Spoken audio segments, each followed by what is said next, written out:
Today we're going to talk about savings account and the type of interest you can earn on money deposited in a savings account.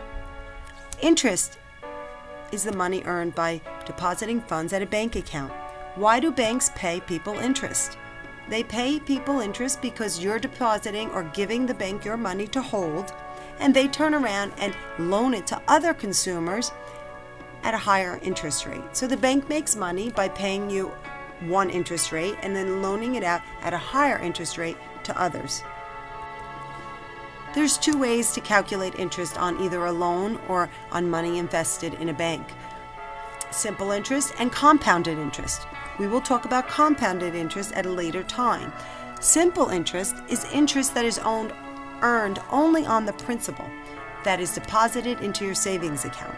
The principal means the beginning balance, or the amount invested in your savings account, or the amount that was taken out as a loan. That's the definition of a principal.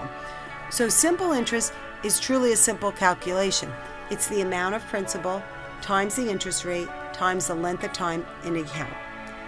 If you look at our example here, simple interest, I here, equals the principal times the rate times the time. Interest equals principal times rate times time. Our example is that Elaine borrowed $2,000 for 3 years at an annual simple interest rate of 5%. How much interest will she pay if she pays the entire loan off at the end of the third year?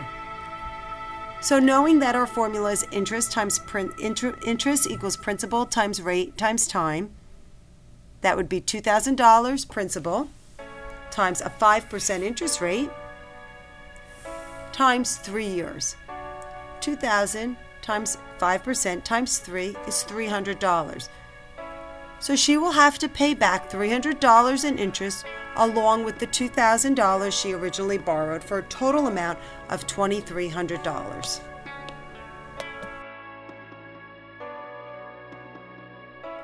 Today we're going to talk about compounding interest. Compounded interest calculation is interest that is earned on both the principal and any prior interest earned. We already spoke about simple interest. Simple interest is just calculated on the principal amount only. Because under compound interest, you get the benefit of earning money on previous interest earned, your money grows quicker, as you could tell from the graph on the bottom right.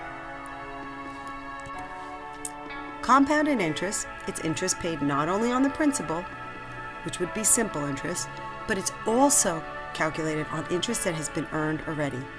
The formula for compounded interest is below, A being the final dollar amount, or the total dollar amount.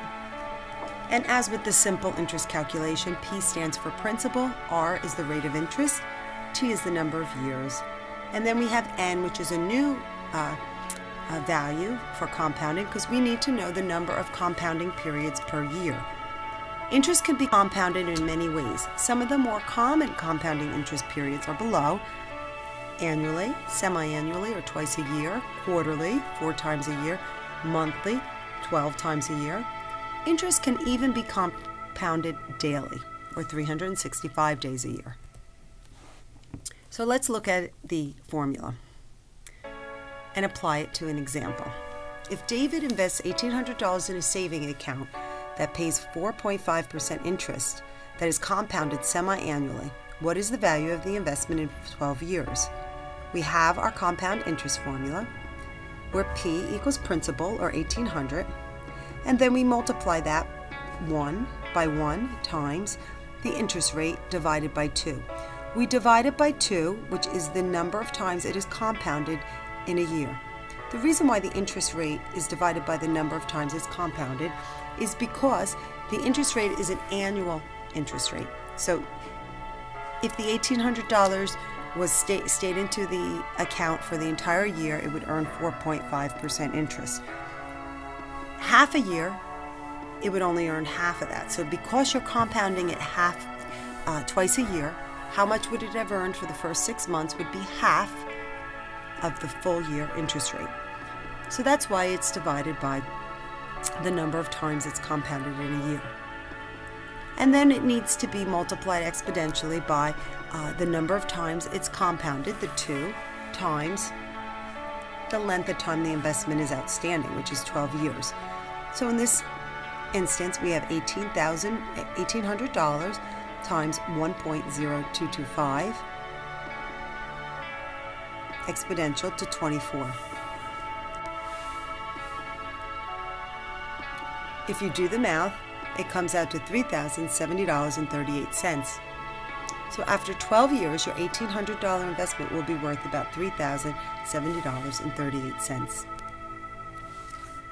Here's a good example to see how compounded interest grows money quicker than simple interest. In the simple interest column, each year you earn $10 on a $100 investment at 10% interest rate. You earn $10 the first year, 100 times 10%. And because simple interest is only calculated on the original principal, each year thereafter, for 50 years, you earn $10 a year. It never changes. It's always $10 a year. So after 50 years, you'll have $600 in that account. Versus compounded interest, the first year it also earns $10. $100 times 10% interest of $10. Both simple interest and compounded interest have $110 in the bank account at the end of the year.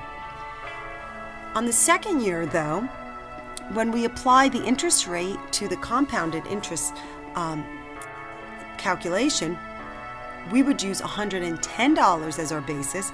We'd multiply that by 10%, which comes to $11. So at the end of year 2, compounded interest, the value of my account under compounded interest is $121 versus $120. I have $1 extra. Over time, this difference becomes bigger and bigger. And if you look 50 years out, my $100 investment, due to the power of compounding, is now worth $11,739.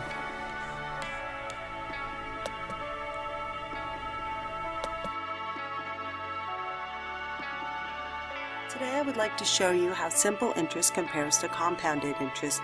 We're going to look at a principal balance of $1,000 that is invested at a 10% rate of return for 10 years.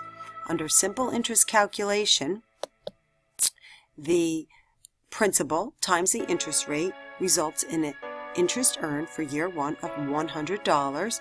So our balance at the end of year 1 is $1,000 plus $100, or $1,100. Simple interest means that each year the interest is calculated only on the original principal. Every year it's calculated on $1,000. Any interest earned prior is excluded. So at the end of 10 years,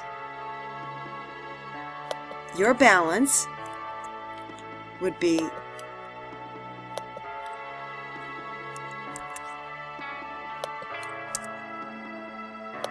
the value of the opening balance of $1,000 plus any interest earned.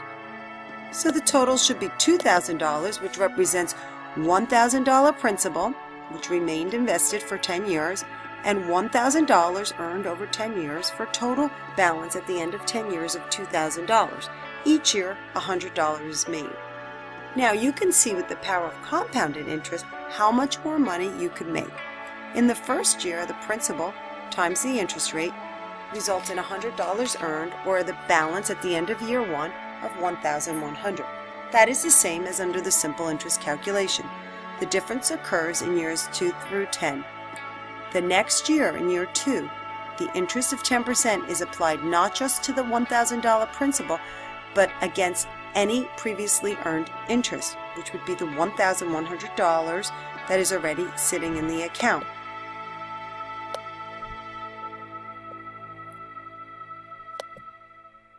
So in the second year, $110 was earned in interest versus only $100 under the simple interest calculation.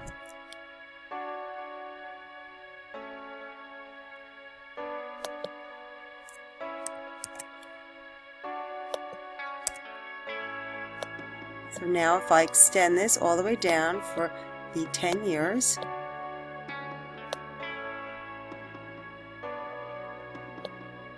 you will see that each year the interest earned grows because the principal that it's being calculated on includes prior interest. So we take the ending balance of one year and we start it, and that's what's used for the following year. So in year 3, our ending balance was $1,331. So in year 4, that's what was used for the interest calculation.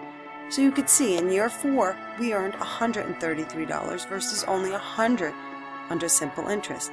And the longer the interest calculations go, the longer time that the money is invested, the greater the difference and the more money you could earn under the compounded interest formula.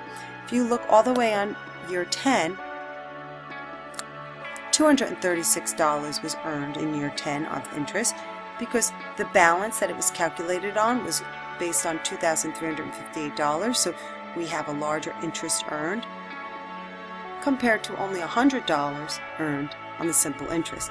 So in total, over 10 years, simple interest generates $1,000 in total interest, and the compounded interest calculation, because we get the benefit of earning interest on previous interest earned, earns us $1,594.